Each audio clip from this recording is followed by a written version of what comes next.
Student, sequence and ranking के part 1 में हम लोगों ने सीक्वेंस और इसके काइंड्स को समझा था।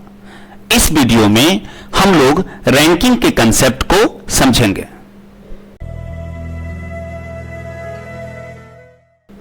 स्टूडेंट, जब हम रैंकिंग की बात करते हैं तो रैंकिंग को समझने से पहले हमें यह समझना होगा कि रैंकिंग के एंगल से हमें सीक्वेंस को दो कैटेगरी में लेना होगा।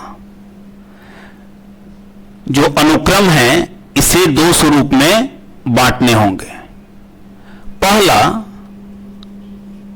हॉरिजॉन्टल सीक्वेंस, क्षैतिज अनुक्रम,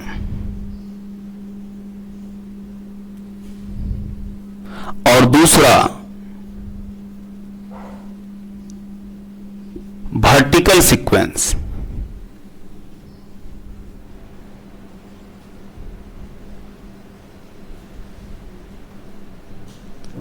ऊर्ध्वाधर अनुक्रम।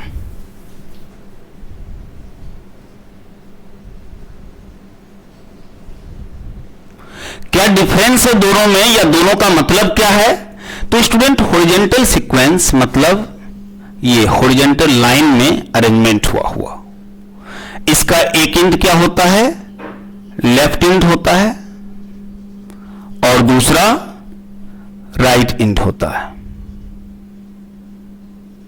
आप हिंदी में बायां छोर या दायां छोर कह सकते हैं।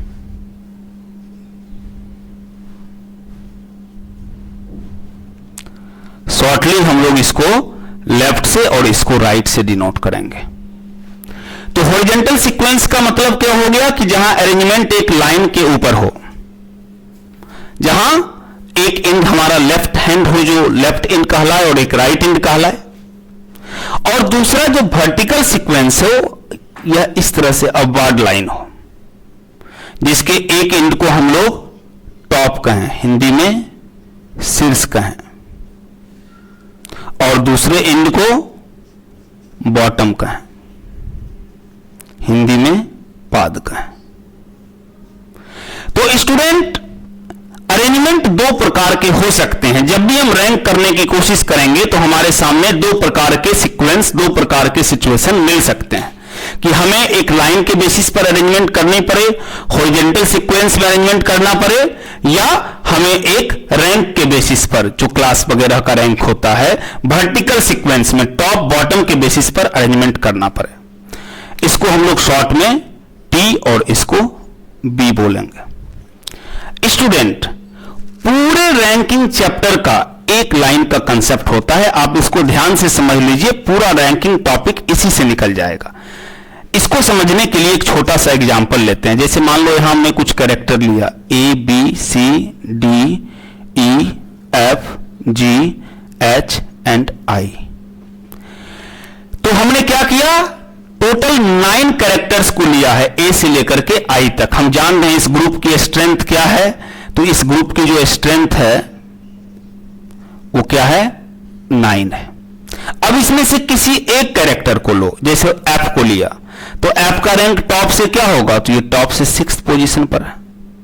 अगर एफ का रैंक बॉटम से काउंट करें तो क्या होगा? तो 1 2 3 4, यह बॉटम से 4th पोजीशन पर है। तो जब कभी भी स्टूडेंट हम किसी भी सीक्वेंस में, चाहे वो हॉरिजॉन्टल सीक्वेंस की बात हो या वर्टिकल सीक्वेंस की बात हो, किसी एक कैरेक्टर को दोनों एंड से रैंक करेंगे और उसके रैंक को जोड़ेंगे तो वह ग्रुप के स्ट्रेंथ से एक अधिक होगा। जैसे यहां एफ का दोनों एंड से काउंटिंग जो है, टॉप से 6th और बॉटम से 4th, इसको आप ऐड करो तो क्या हुआ? 6 + 4 10। लेकिन ग्रुप में कितने लोग हैं? 9 लोग हैं। हमने 9 लिया ही है, ग्रुप का स्ट्रेंथ 9 है। तो ये एक एक्स्ट्रा इसलिए बढ़ा कि एफ को हम दोनों तरफ से गिन लिए। टॉप से भी 6th आए तो हमने एफ को काउंट किया, बॉटम से भी 4th आए तो हमने एफ को काउंट किया। तो एक कैरेक्टर को 2 बार काउंट करते हैं, इसीलिए यह 1 से स्ट्रेंथ बढ़ जाता है। तो अगर इसी को हम लोग स्टूडेंट फॉर्मूला पर ले लें, फॉर्मुलेट कर लें अगर हम इसको, कि किसी एक कैरेक्टर के दोनों एंड से रैंक पता होने पर अगर हम उसको जोड़ेंगे तो वह ग्रुप के स्ट्रेंथ से एक अधिक होगा। मतलब अगर उसके जोड़ में से एक हम घटा लेंगे तो क्या होगा, हमको ग्रुप का स्ट्रेंथ पता चल जाएगा। तो यही हमारा फॉर्मूला हो जाएगा। क्या फॉर्मूला हो जाएगा, तो कहता है या तो हम कर लें लेफ्ट प्लस राइट -1, अगर हॉरिजॉन्टल सीक्वेंस है तो ये क्या हो गया, हम इसको एस नाम देते हैं, स्ट्रेंथ, क्षमता, ग्रुप में कितने लोग हैं, what is the strength of the group. और अगर वर्टिकल है तो इसी को बोलेंगे टॉप प्लस बॉटम -1। तो इसी एक लाइन पर, इसी एक कंसेप्ट पर ये पूरा चैप्टर आप पढ़ लेंगे। एस स्टैंड्स फॉर स्ट्रेंथ, क्षमता। और दूसरी बात इसमें क्या हो सकती है, तो एक तो स्ट्रेंथ ग्रुप के निकालने की बात होगी जब कभी भी हम रैंकिंग पढ़ेंगे। दूसरी बात होगी इंड कन्वर्जन, पूछता कि अगर एफ का रैंक टॉप से 6th है तो बॉटम से एक्स का रैंक क्या होगा, जो कि यहां पर हम लोगों ने 4 लिखा है। तो कहता है उसका क्या तरीका है, कहता है इसी को थोड़ा सा घुमा लो। अगर top plus bottom -1 equal to strength है तो बॉटम निकालना है तो इधर वाले को भूल जाओ, एक इक्वेशन की तरह सोचो, तो बॉटम क्या हो जाएगा, स्ट्रेंथ प्लस 1 माइनस टॉप। तो कहता है इंड कन्वर्जन का इसको अलग अलग नियम बनाने की जरूरत नहीं है। इंड कन्वर्जन का आप सीधा रूल बना लो कि अगर आपको इंड कन्वर्ज करनी है, इंड चेंज करनी है, तो आप क्या कर लो, स्ट्रेंथ प्लस 1। अब स्ट्रेंथ प्लस 1 में क्या करोगे, स्ट्रेंथ प्लस 1 में अगर आप लेफ्ट माइनस कर दोगे तो राइट हो जाएगा, स्ट्रेंथ प्लस 1 में आप राइट माइनस कर दोगे तो क्या हो जाएगा, लेफ्ट हो जाएगा। उसी तरह से स्ट्रेंथ प्लस 1 में आप टॉप माइनस कर दोगे तो बॉटम हो जाएगा, और स्ट्रेंथ प्लस 1 में आप बॉटम माइनस कर दोगे तो टॉप हो जाएगा। तो ये क्या हो गया, ये एक प्रॉपर पूरा कंसेप्ट हो गया। अब इसी के बेसिस पर हम लोग कुछ छोटे छोटे प्रश्न को समझते हैं।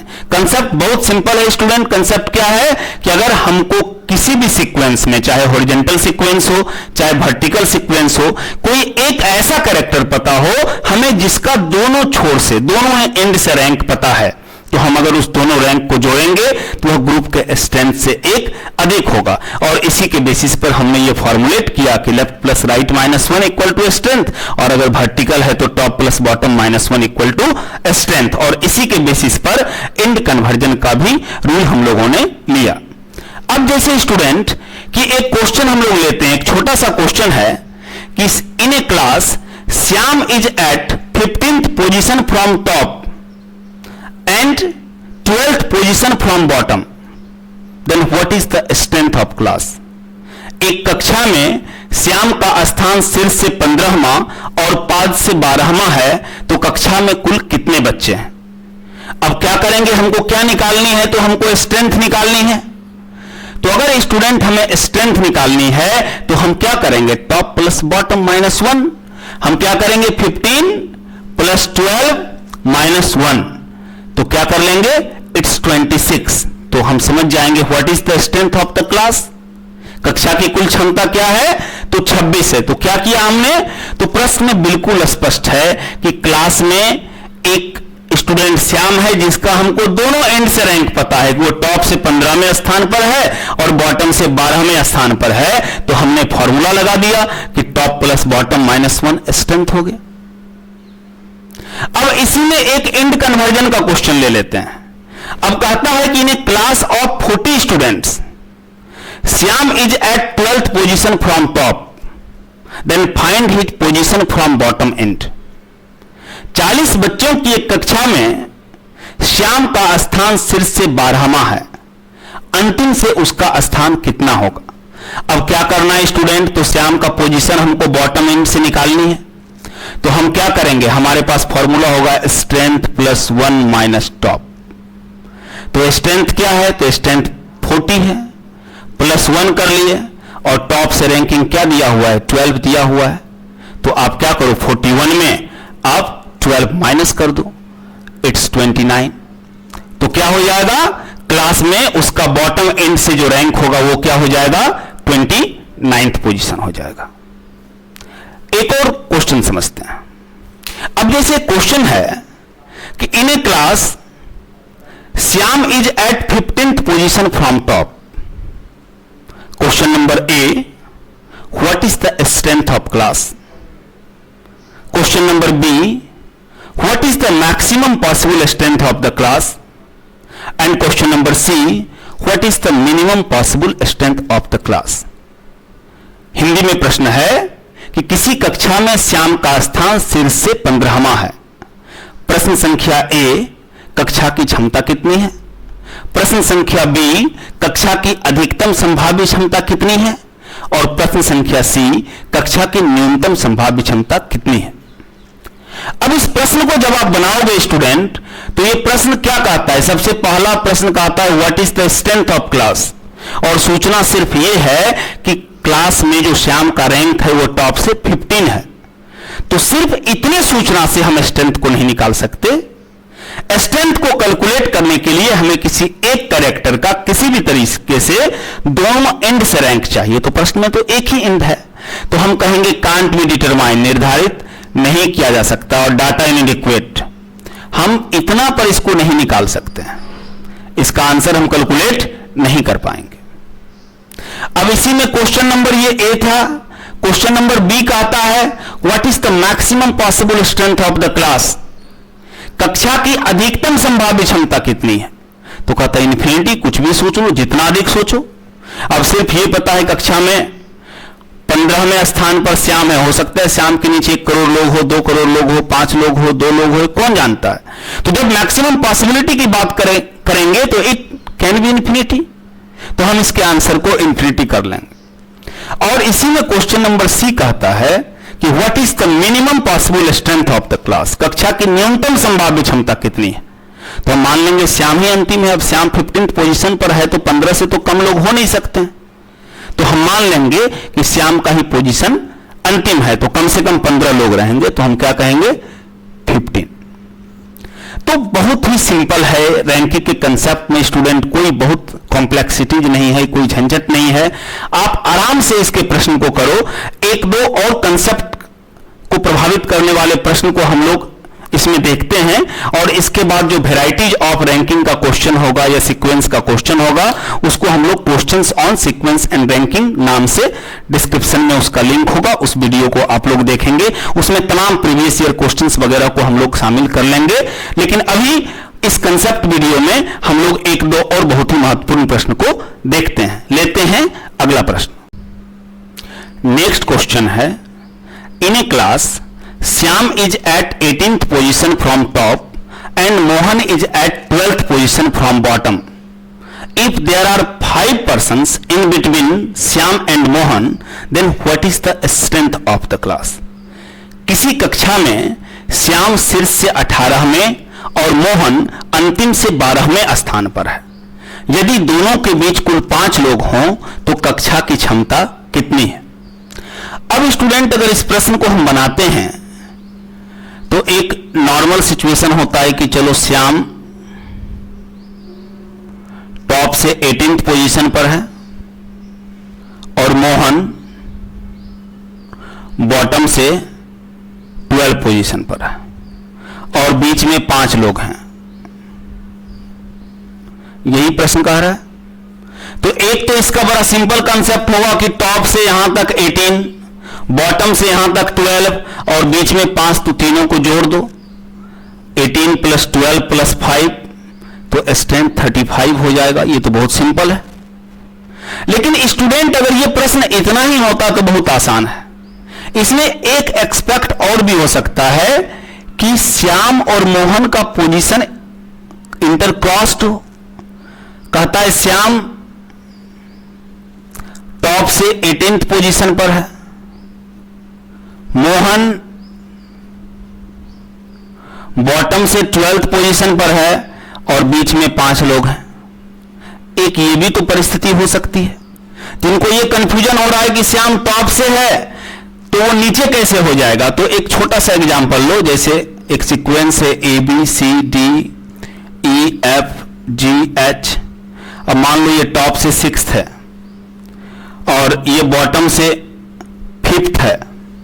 ये बॉटम से 5th है, तो टॉप वाला नीचे गया कि नहीं गया? तो ये तो काउंटिंग है। जो क्लास में सबसे लास्ट में भी है, मान लो 20 बच्चों की क्लास में है, तो जो 20वें पोजीशन पर भी है उसको भी हम टॉप से 20th पोजीशन कह सकते हैं।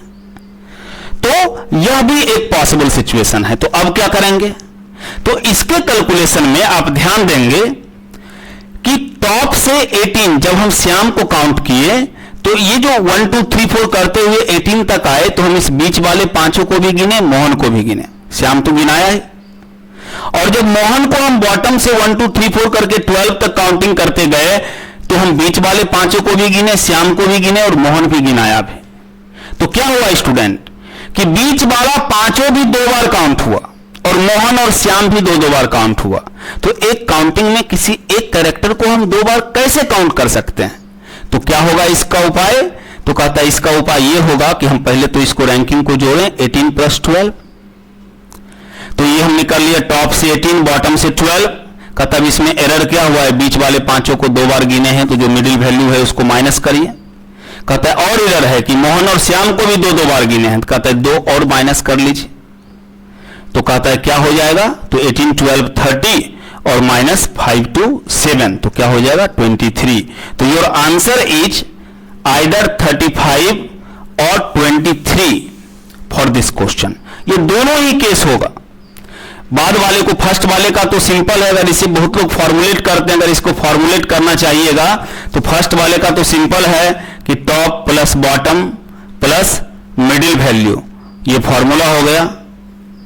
और अगर इसको फॉर्मुलेट करना चाहिएगा तो क्या होगा? Top plus bottom minus middle value -2। 2 extra क्यों करते हैं?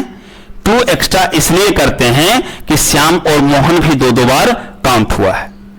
अब यहां पर एक इंपॉर्टेंट चीज और है स्टूडेंट, कि यह तो ठीक है कि 2 कंसेप्ट बनेगा, 2 सिचुएशन बनेगा और आपको दोनों को कैलकुलेट करना चाहिए। लेकिन सेकेंड केस में अगर कभी ऐसा हो कि जो सेकेंड केस का आंसर हो वो बड़े वाले रैंक से कम हो जाए, तो ऐसे केस में सेकेंड वाले आंसर को हम रिजेक्ट कर देंगे, क्योंकि अगर किसी का कोई रैंक है तो उससे कम क्लास की स्ट्रेंथ नहीं हो सकती है। इसे और बेटर समझने के लिए एक और एग्जांपल ले लेते हैं। जैसे एक अगला एग्जांपल है कि in a class Shyam is at 15th position from top and Mohan is at 8th position from bottom. If there are 7 persons in between Shyam and Mohan, then what is the strength of the class? किसी कक्षा में श्याम का स्थान शीर्ष से 15वां और मोहन का स्थान अंतिम से 8वां है। यदि दोनों के बीच कुल 7 लोग हों तो कक्षा की क्षमता कितनी है? अब स्टूडेंट ये भी बिल्कुल इसी तरह का मिलता जुलता प्रश्न है। क्या कहता है? श्याम का क्या पोजीशन है? तो कहता है श्याम का पोजीशन क्या है? तो टॉप से 15th है। कहता है मोहन का क्या पोजीशन है? तो कहता है मोहन का पोजीशन बॉटम से 8 है और बीच में कितने लोग हैं? 7 लोग हैं। 1 2 3 4 5 6 7। तो पहला कंसेप्ट को बस जोड़ देना है, टॉप से 15 ये, बॉटम से 8 ये और बीच में 7, तो 15 + 8 + 7, तो क्या हो गया? 30 इज द राइट आंसर। और सेकेंड केस को जब इसमें बनाएंगे स्टूडेंट तो क्या हो जाएगा कि क्रॉस कर लो कि मोहन जो है वो क्या है? बॉटम से 8th पोजीशन पर है। श्याम जो है वो टॉप से 15th पोजीशन पर है और बीच में 7 लोग हैं। 1 2 3 4 5 6 7।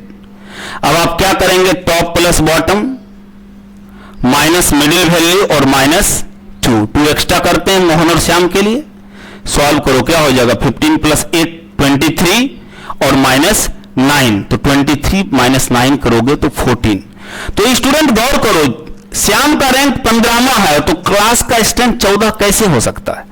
अगर किसी पर्टिकुलर आदमी का कोई रैंक है तो दूसरा उससे छोटा कैसे हो सकता है? क्लास की स्ट्रेंथ उससे कम कैसे हो सकती है? कहता है रिजेक्ट दिस आंसर।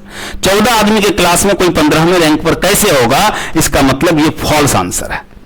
तो ये दिमाग में रखना है कि अगर कभी भी सेकंड वाले केस का आंसर बड़े वाले रैंकिंग से छोटा हो जाए तो सेकंड आंसर रिजेक्ट कर देते हैं। यहां सिंगल आंसर होगा, व्हाट इज योर आंसर? 30। लेकिन अगर सेकंड वाला आंसर भी क्या है? बड़े वाले रैंकिंग से बड़ा है तो आंसर आपको आइदर और में लेना चाहिए। तो एक और क्वेश्चन लेते हैं। Some persons are sitting on a straight line facing same direction.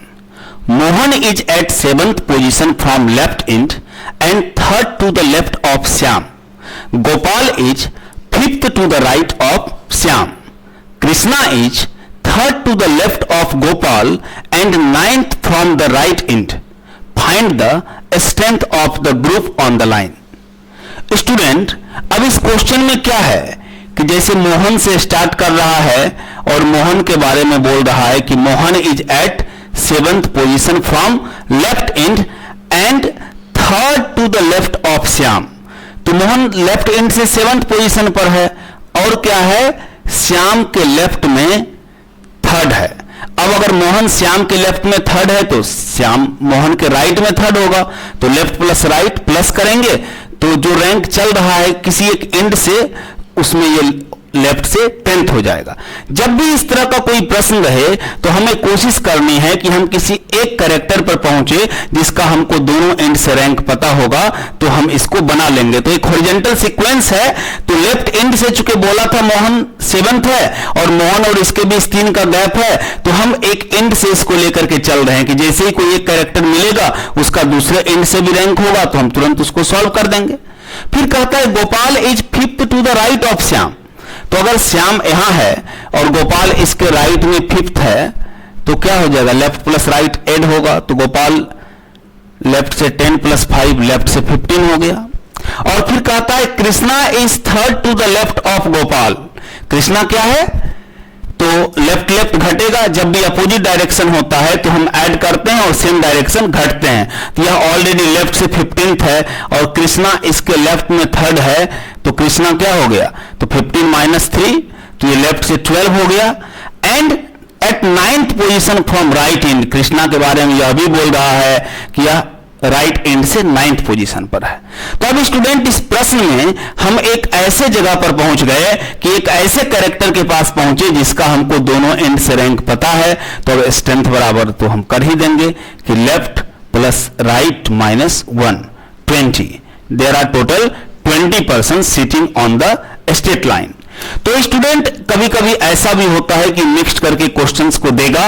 आपको पूरे रैंकिंग चैप्टर में एक ही चीज का ध्यान रखना है कि हमें एक ऐसे पोजीशन पर पहुंचना है कि हमको उसके लेफ्ट और राइट, अगर हॉरिजॉन्टल है तो और वर्टिकल है तो टॉप और बॉटम, कहने का मतलब है दोनों छोर से हमें उसका रैंक पता हो। तो स्टूडेंट ये रैंकिंग का कंसेप्ट पार्ट था। सीक्वेंस एंड रैंकिंग सीरीज में पार्ट 1 में हम लोगों ने सीक्वेंस को प्रॉपर्ली समझा था। पार्ट 2 में हम लोगों ने रैंकिंग के कंसेप्ट और कुछ जो कंसेप्ट को जोड़ देने के लिए प्रश्न था हम लोगों ने उसको किया। अब इसका एक तीसरा पार्ट जिसका लिंक आपके डिस्क्रिप्शन में है, तीसरा पार्ट होगा जिसमें कि हम तमाम बैंकिंग, एसएससी और एमबीए एंट्रेंस एग्जामिनेशंस के, रेलवे एग्जामिनेशंस के जो हाल के सीक्वेंस एंड रैंकिंग चैप्टर से प्रीवियस ईयर क्वेश्चंस होंगे हम उनका सॉल्यूशन लेकर आएंगे। Thank you.